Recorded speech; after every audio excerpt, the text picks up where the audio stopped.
Fala pessoal, estamos começando aqui então o PocketCast Overflow, né, que ocorre aqui no Festival Overflow, hoje aqui na LGF. E a gente está falando hoje aqui com o Alanderson Rodrigues, né? Alanderson, gostaria que você se apresentasse e falasse um pouquinho da tua história. Oi pessoal, tudo bem? Muito obrigado, Marlon, pelo convite, pela recepção incrível que toda a equipe está dando. Então, eu sou o Alanderson Rodrigues, sou casado há 25 dias, eu gosto de falar disso, né, porque é uma alegria, né, vou mostrar bastante minha aliança aqui conforme o podcast for andando. Importante, né? Importante. Eu sou um apaixonado por criatividade, liderança e comunicação, já trabalhei durante 9 anos com ministérios geracionais, com adolescentes, jovens e crianças também. Atualmente sou sócio com a minha esposa numa empresa na área de eventos e hoje também sou head de voluntários na nossa igreja, que é a Ivales Online, em Gravataí, do pastor Oséias. Nós temos toda uma gestão de todos os voluntários da igreja. Então, basicamente isso.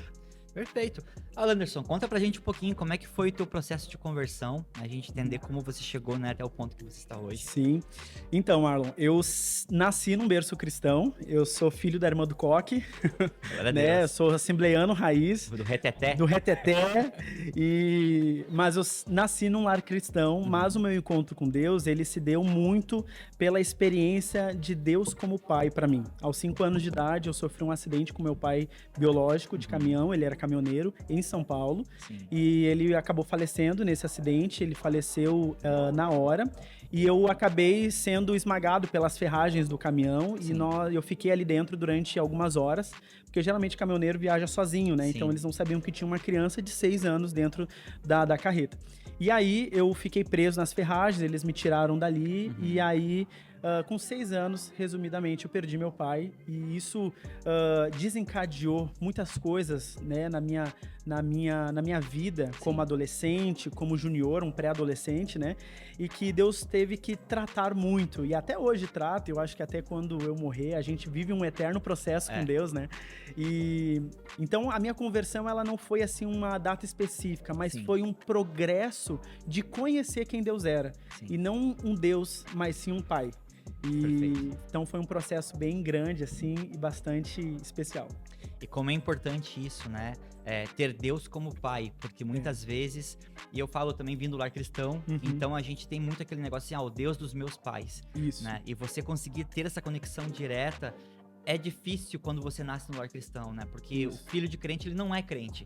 Ele vai ter suas experiências, né? E quão importante isso é e como isso vira a chave na nossa vida muitas vezes. Nossa, né? Demais. Eu até tenho um testemunho, posso contar rapidamente claro. Uma história que isso me marcou durante a minha infância e me marca até hoje.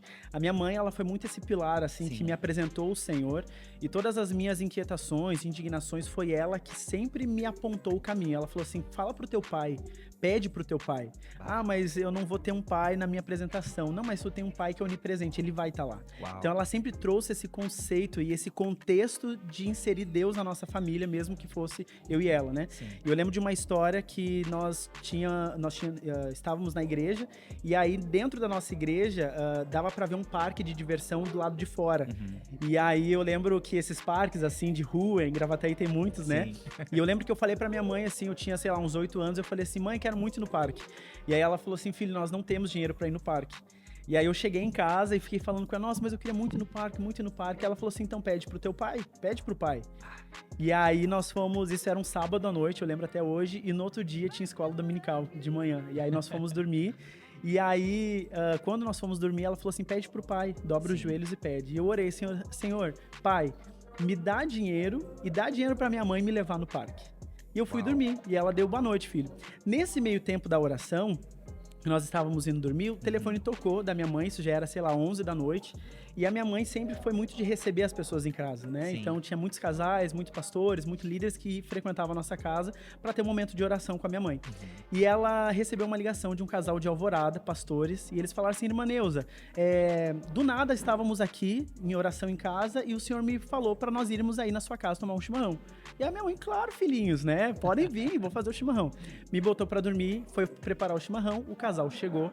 E aí, um casal trouxe mais 2 casais com eles. Foram 6 pessoas. E aí, eles sentaram lá na cozinha, uma cozinha grande, eles Sim. trocando papo ali, minha mãe fazendo chimarrão, até que o pastor que ligou pra minha mãe começou a falar em línguas.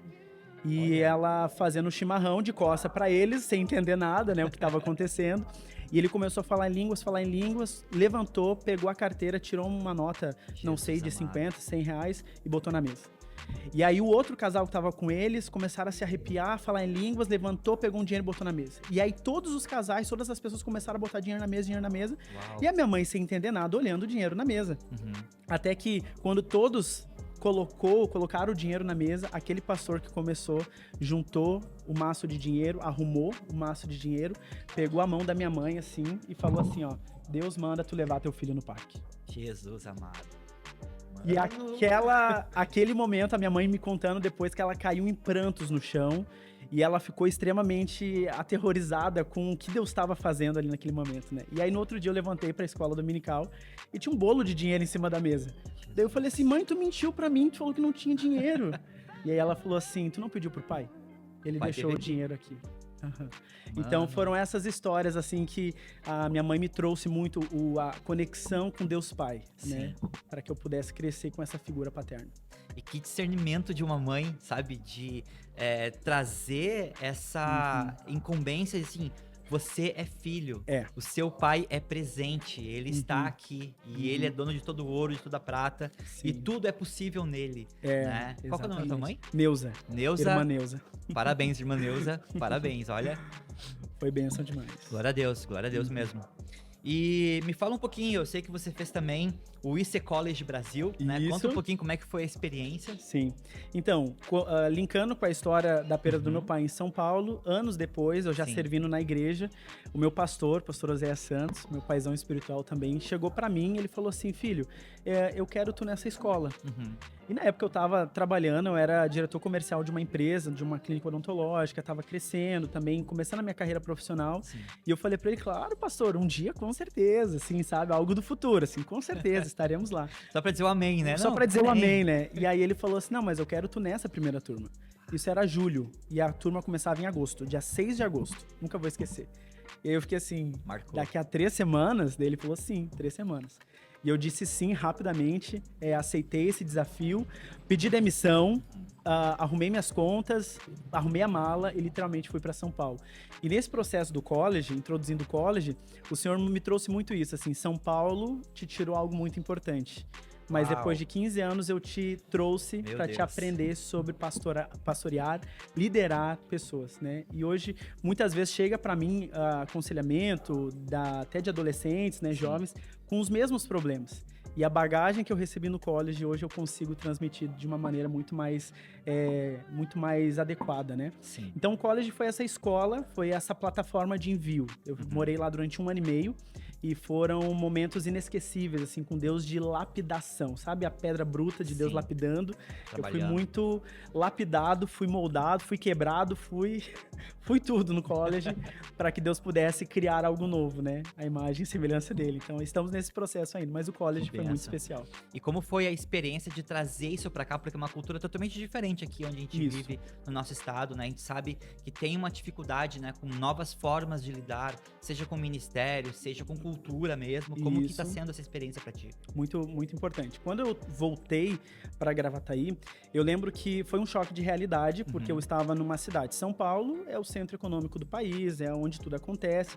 Por mais que fosse São José dos Campos, que é uma cidade um pouco interior, mas mesmo assim, São Paulo, o interior deles é diferente do nosso interior, né? Sim, bem diferente. Bem diferente. E aí eu lembro que quando eu cheguei em Gravataí, eu me deparei com a minha realidade de igreja, com a minha realidade de voluntários, de liderança, de cultura, e eu queria dar um Ctrl+C e Ctrl+V na estrutura que eu tinha visto lá. É uma igreja de mais de 20 mil pessoas, uma igreja extremamente próspera, abençoada. E uma das coisas que eu sempre falo em treinamento, e isso é muito importante para você que está assistindo também, é uma chave muito poderosa. Quando nós vamos num lugar, nós não pegamos a estrutura, mas nós pegamos a cultura. E a cultura nos leva à estrutura.